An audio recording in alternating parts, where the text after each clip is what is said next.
इस वक्त मैं मौजूद हूँ मीनार पाकिस्तान, जहाँ जमात इस्लामी पाकिस्तान का शानदार अजीमुशान 3 रोज़ा इज्तिमा जिसका आगाज़ हो चुका है। इस वक्त लियाकत बलोच साहब जमात इस्लामी के नायब अमीर खिताब फरमा रहे हैं। मैं एक बात कहना चाह रहा हूँ, बदल दो निज़ाम। इस प्रोग्राम का, इस इज्तिमा का उन्वान बदल दो निज़ाम।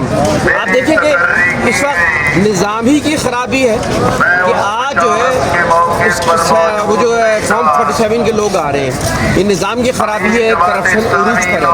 आज मैं सुबह खबर पढ़ रहा था, IMF ने बताया है कि इतनी करप्शन पाकिस्तान में हुई है फंड्स में कि 6.5 GDP अगर होता, यानी ये 6.5 GDP होने का मतलब ये है कि मुल्क खुशहाल हो जाए, और इतना खुशहाल हो जाए कि किसी चीज़ को कर्जा लेने की जरूरत ना पड़े। तो ये हाल है कि इस करप्शन की वजह से, अगर ये करप्शन ना होती तो IMF ने कहा है कि ये इस वक्त 6.5 होती, यानी मुल्क खुशहाल हो चुका होता।